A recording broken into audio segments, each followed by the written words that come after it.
Why do tsunderes exist? Wouldn't any normal person just not be around that person? Bummer thoughts. What? You want to change in front of me? No way, Sakura-chan, I can't look, jeez! But why don't they just not do that? I don't understand. Bummer thoughts. Why do wimpy, lanky, unimpressive teenagers always seem to acquire a harem by doing absolutely nothing special and having no personality traits except for being timid? Boomer thoughts. Every episode I feel like a boomer for, well, essentially telling the truth in every video. I don't think it's cool that the anime industry basically shares the same characters, character design, really specific tropes and archetypes, worlds, and punchlines, to the point where most of it just feels the same. So I've always challenged myself to find those diamonds in the rough, shit that stands out, and to do so, every once in a while I'll try out a series that I thought I would hate. Gurren Lagann is a mecha anime. Nobody likes mecha, but what I got was a highly unique anime that I fell in love with. Beastars looks like, well, Beastars, but taking a chance because I thought, at least it's different, led me to find one of the best written and one of my favorite stories I've ever read. What I'm saying is, challenge your preconceived notions and maybe you'll find something you really like. Sports is gay, fuck sports, not cool. But I found haikyuu is pretty cool. Our main character is Asta, I mean orange-haired Asta. Our main character is Hinata, a short dude whose dream is to live in the shoes of the tiny giant, a famous volleyball player. Although he's short, he's trained himself to have insane reflexes and massive hops, allowing him a spot on the team. This is about a short-ass kid with a big-ass dream of becoming the best volleyball player in Japan.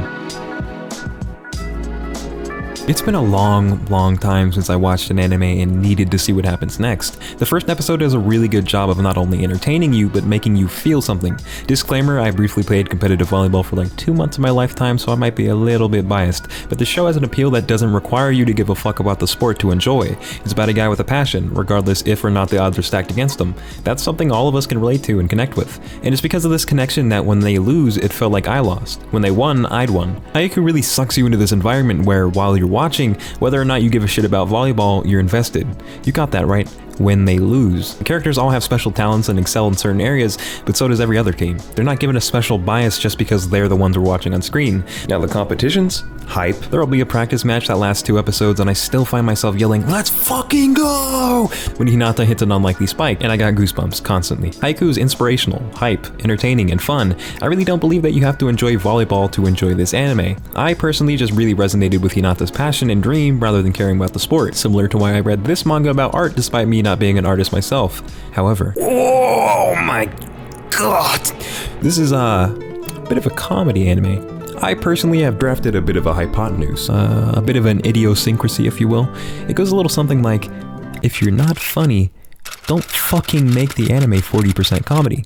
Haikyuu Season 1 plays a lot like one of my videos. It catches your interest, the narrative moves to an important, maybe serious part. Uh-oh, stinky! An unfunny joke with a stock comedy effect that completely ruins the flow. I felt this way for a while, but if you're not gonna put effort into setting up good jokes, don't make jokes every 5 seconds. And I know I'm gonna hear that, humor is subjective, that's why I'm taking everything you say extremely seriously and getting upset over your opinion. But every single joke in Haikyuu is wow wow wow wow wow.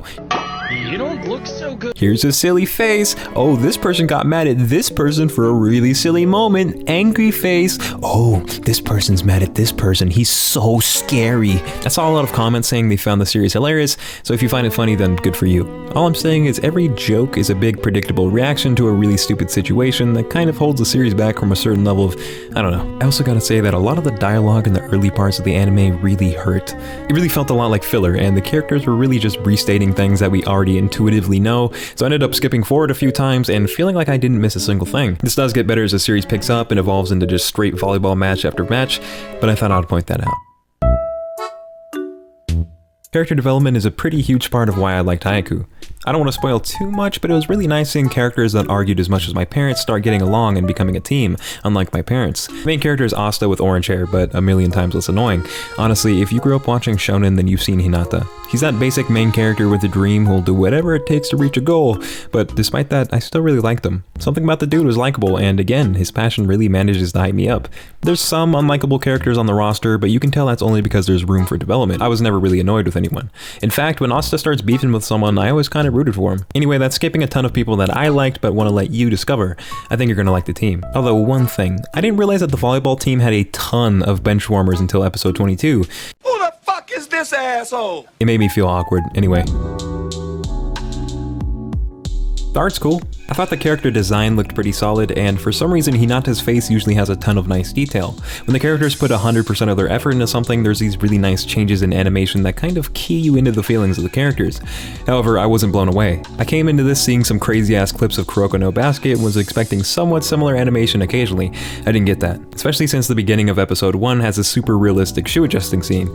I want to watch and get freaked out by some uncanny valley. It's worth noting that season 1 was animated in 2014, and I'm sure that the later seasons improved a ton. Now, I'm not gonna listen to any of these songs outside of anime. In fact, I don't remember a single one. However, the score absolutely shot goosebumps up my scrotum with some really intense moments. No, none of the songs really stuck with me, but when there's a scene that's supposed to be shocking or hype, they manage to pick the perfect music every time. It kind of reminded me of My Hero. You're not gonna listen to My Hero Academia beats to chill/study to with added rain noise, but whenever you hear it in the anime, you get that hype feeling. Haikyuu is an anime that, despite having cringy humor, despite the verbose dialogue, despite the boring training sessions, despite the art not being phenomenal, it still manages to tug on each and every one of my heartstrings and become something I won't forget in 3 months. When I start getting bored, the anime always seems to plant that one scene or that one moment that sucks me back in and remember why I loved the first episode so much. Maybe it's not for everybody, but I still think everybody should give it a shot. I really feel like a lot of people will be pleasantly surprised that they're somehow managing to enjoy a sports anime. I'm still not trying Kaguya-sama though. The first episode should be enough to decide if the series is for you. See ya.